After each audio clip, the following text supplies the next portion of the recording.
الحمدللہ، اللہ کا لاکھ لاکھ شکر ہے کہ جس نے اپنی یاد کی توفیق اور موقع فراہم کیا۔ لاکھوں اور کروڑوں درود حضرت محمد مصطفیٰ احمد مجتبیٰ حبیب کبریاء امام الانبیاء خاتم النبیین صلی اللہ علیہ وآلہ وسلم کی ذات پر کہ جن کے طفیل مالک الملک نے یہ مہربانی فرمائی۔ اکثر لوگ جو ہیں وہ یہ سوال کرتے ہیں کہ پیر صاحب، کیا ایک مرید کے لیے اپنے شیخ کی صحبت اختیار کرنا، ان کی تربیت میں رہنا اور ان کی توجہ کا طالب ہونا ضروری ہے؟ اگر ضروری ہے تو کس حد تک ضروری ہے؟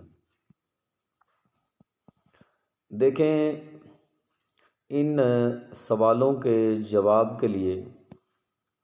میں ایک مثال پیش کروں گا کہ اگر مالی جو ہے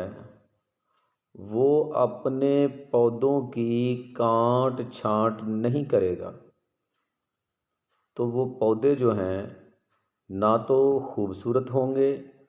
اور نہ ہی وہ تیزی سے بڑھیں گے اور نہ ہی وہ بہت جلد اور بہت زیادہ پھل دیں گے۔ پودوں کی خوبصورتی کے لیے، ان کی بار آوری کے لیے مالی ان کی تراش خراش کرتا ہے، تب جا کے وہ نظر کو بھاتے ہیں اور خوبصورت اور پیارے لگتے ہیں۔ اسی طرح مرید کے لیے یہ کافی نہیں کہ آپ گئے، حضرت صاحب سے ملے اور بیعت کی اور گھر لوٹ آئے۔ اگر آپ راہ طریقت میں کسی بھی منزل کی خواہش رکھتے ہیں اور اس لائن میں کامیابی و کامرانی کے طالب ہیں اور معبود حقیقی کے مقربین میں شامل ہونے کی جستجو آپ کے دل میں ہے، آپ یہ چاہتے ہیں کہ رب تعالیٰ کی ذات اپنا قرب آپ کو نصیب فرمائے، تو اس کے لیے ایک ہی راستہ ہے، سب سے آسان اور سب سے بہتر راستہ مرشد کامل کی ذات ہے۔ جتنا وقت آپ اپنے مرشد کی ذات کی صحبت میں گزاریں گے اور جتنا آپ کی وہ تربیت زیادہ سے زیادہ فرما سکیں، آپ پر اپنی توجہ جو ہے وہ مرکوز رکھ سکیں، وہ وقت جو ہے آپ کے لیے فائدہ مند ہے۔ اور یہ اب آپ نے خود طے کرنا ہے کہ آپ اپنی زندگی کا بیشتر وقت اپنے پیر کامل کے قریب رہ کر گزاریں۔ جتنا آپ پیر کی صحبت میں رہیں گے وہ آپ کی تربیت فرمائیں گے، آپ پر توجہ فرمائیں گے، تو آپ کے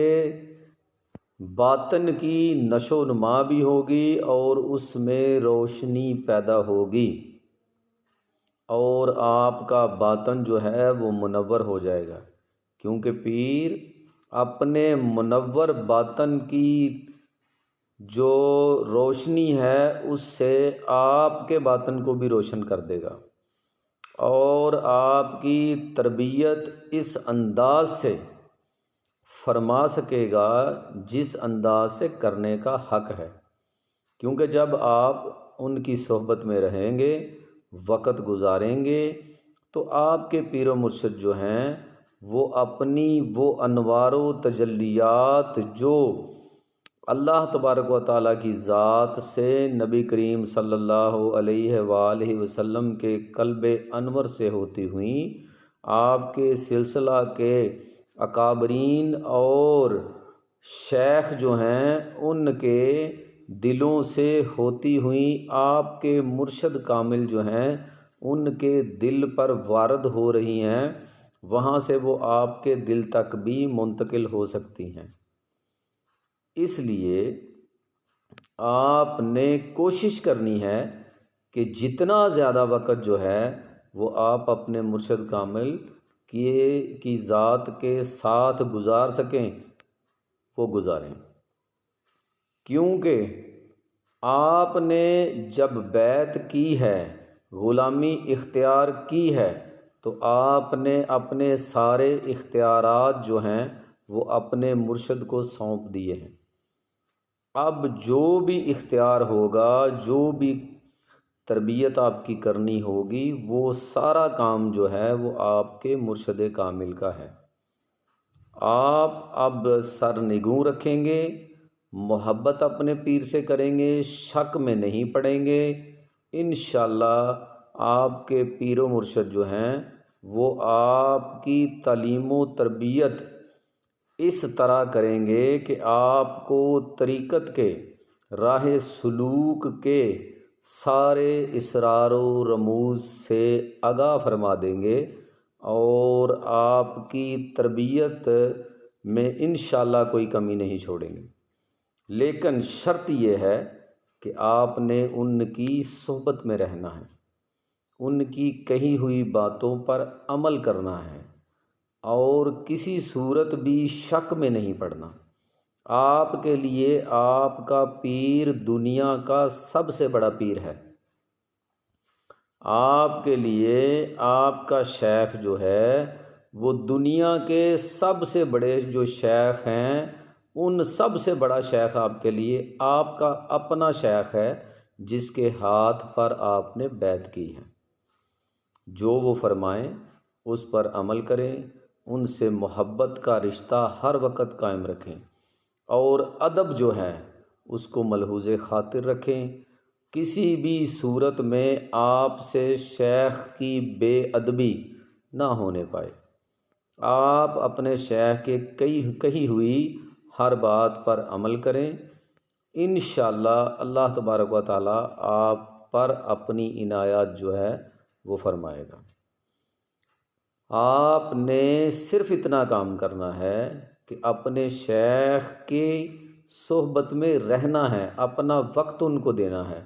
اگلا کام جو ہے وہ شیخ کامل کا ہے، وہ انشاءاللہ آپ کو طریقت، معرفت، حقیقت کے وہ اسرار و رموز جو ان کے دل میں چھپے ہوئے ہیں وہ انشاءاللہ آپ کے دل میں وہ ڈال دے گا۔ اس کے برعکس ایک ایسا شخص جو صرف بیعت کر لیتا ہے اور گھر چلا جاتا ہے اور وہ اپنے پیر کی صحبت میں وقت نہیں گزارتا، تو اس کے لیے مجھے کہنے کی ضرورت نہیں ہے، آپ خود بھی سمجھدار ہیں کہ جو شخص ہر وقت شیخ کے پاس رہے اور جو نہ رہے، دونوں میں کیا فرق ہے۔ امید ہے